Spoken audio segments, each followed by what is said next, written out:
नमस्कार दोस्तों, आपका स्वागत है आपके अपने चैनल जिया स्टोरी टाइमर में। तो दोस्तों, एक लड़का जिसने न्याय का सपना देखा, मैं बात कर रही हूँ डॉक्टर भीमराव अम्बेडकर जी की। डॉक्टर भीमराव अम्बेडकर एक प्रमुख भारतीय नेता, विद्वान और समाज सुधारक थे, जिन्होंने दलितों, महिलाओं और मजदूरों के अधिकारों और सम्मान के लिए लड़ाई लड़ी। वह भारत के संविधान के प्रमुख वास्तुकार और स्वतंत्र भारत के पहले कानून मंत्री थे। उन्होंने बौद्ध धर्म को अपनाया और लाखों दलितों को जाति उत्पीड़न से मुक्ति के तरीके के रूप में बौद्ध धर्म अपनाने के लिए प्रेरित किया। तो दोस्तों, आइए इस कहानी के माध्यम से हम जानने की कोशिश करें बाबा साहब के जीवन और उनके द्वारा दी गई शिक्षाओं और ज्ञान के बारे में। तो शुरू करते हैं। जय भीम, जय भारत।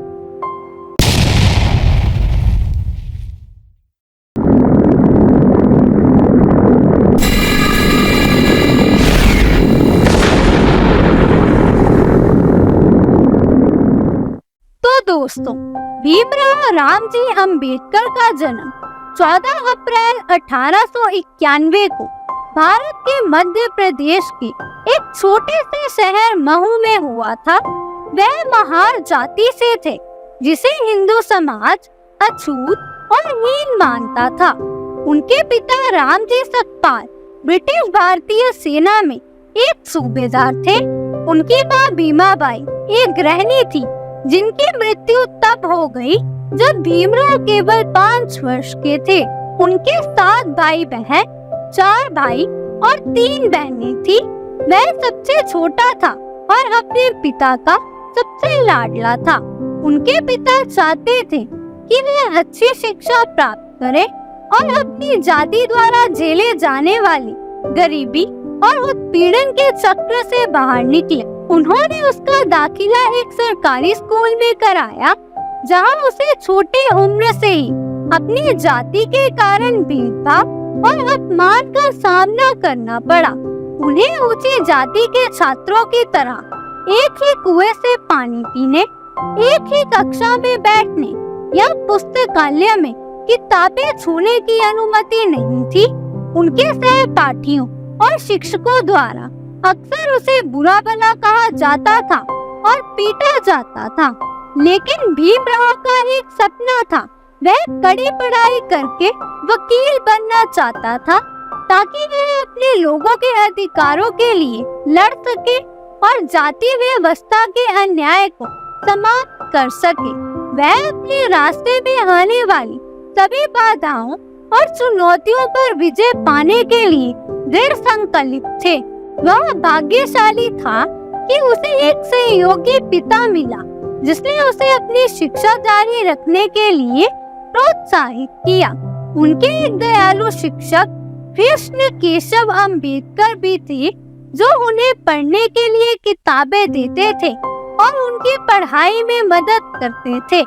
वह एक प्रतिभाशाली छात्र थे, जिन्होंने अपनी परीक्षा में टॉप किया और भारत और विदेश में प्रतिष्ठित कॉलेजों में अध्ययन करने के लिए छात्रवृत्ति जीती। उन्होंने 1907 में बॉम्बे के एल्फिंस्टन हाई स्कूल से अपनी मैट्रिक की पढ़ाई पूरी की।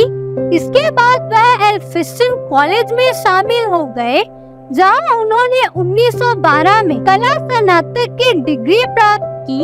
वह सामाजिक और राजनीतिक आंदोलनों में भी सक्रिय हो गए। भारतीय राष्ट्रीय कांग्रेस में शामिल हुए और ब्रिटिश शासन के खिलाफ विरोध प्रदर्शन में भाग लिया। इसके बाद वे न्यूयॉर्क में कोलंबिया विश्वविद्यालय चले गए, जहां उन्होंने 1915 में मास्टर ऑफ आर्ट्स की डिग्री और 1917 में अर्थशास्त्र में पीएचडी की उपलब्धि प्राप्त की।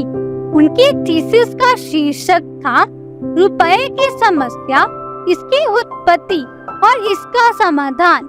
उन्होंने कोलंबिया लॉ स्कूल से कानून की भी पढ़ाई की।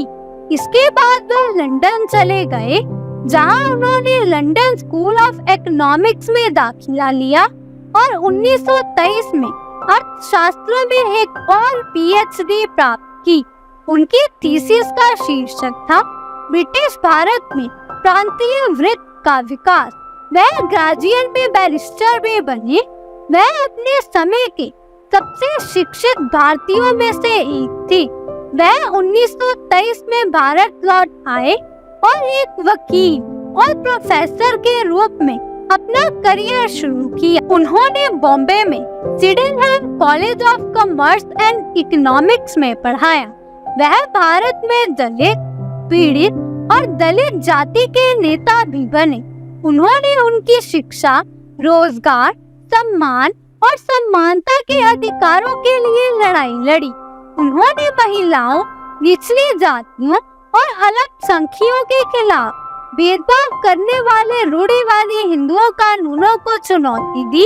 उन्होंने जाति व्यवस्था की बुराइयों को उजागर करने और सामाजिक सुधार की वकालत करने वाली किताबें और लेख लिखे। उनकी कुछ प्रसिद्ध रचनाएं हैं जाति का उन्मूलन, शूद्र कौन थे, अछूत, कांग्रेस और गांधी ने अछूतों के लिए क्या किया, बुद्ध और उनका दम आदि। वह राजनीति में भी शामिल हो गए और ब्रिटिश शासन के खिलाफ स्वतंत्रता समागम में शामिल गए। उन्होंने कई राजनीतिक दलों और संगठनों की स्थापना की, जैसे independent labour party, schedule caste federation और रिपब्लिक पार्टी ऑफ इंडिया। उन्होंने कई चुनाव लड़े और विभिन्न विधायी न्यायिकों के सदस्य बने। उन्हें संविधान सभा की मौजूदा समिति के अध्यक्ष के रूप में नियुक्त किया गया था, जो स्वतंत्र भारत के संविधान को तैयार करने के लिए जिम्मेदार थी।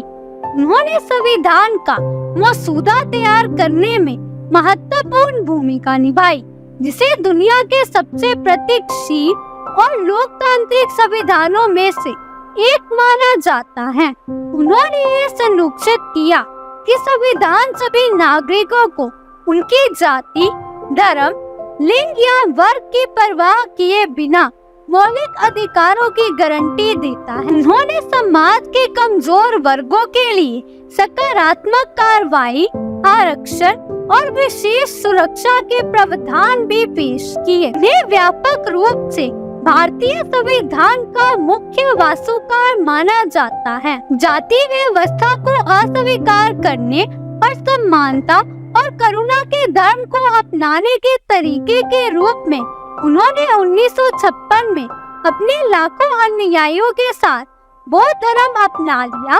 सामाजिक न्याय और मानवीय गरिमा की विरासत छोड़कर 6 दिसंबर 1956 को दिल्ली में उनके घर पर उनकी मृत्यु हो गई।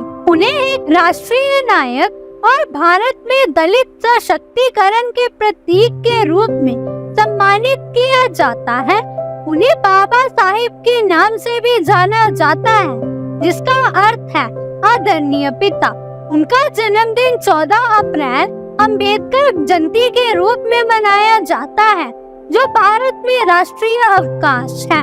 वह एक लड़का था जिसने न्याय का सपना देखा था और वह बड़ा होकर एक ऐसा व्यक्ति बना जिसने इसे संभव बनाया। तो दोस्तों, मैं आशा करती हूँ कि आपको ये वीडियो पसंद आएगी।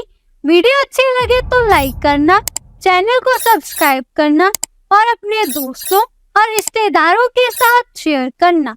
तो मिलते हैं अगली वीडियो में। तब तक के लिए नमस्कार, आदाब, सत श्री अकाल, गुड बाय, जय जवान जय किसान।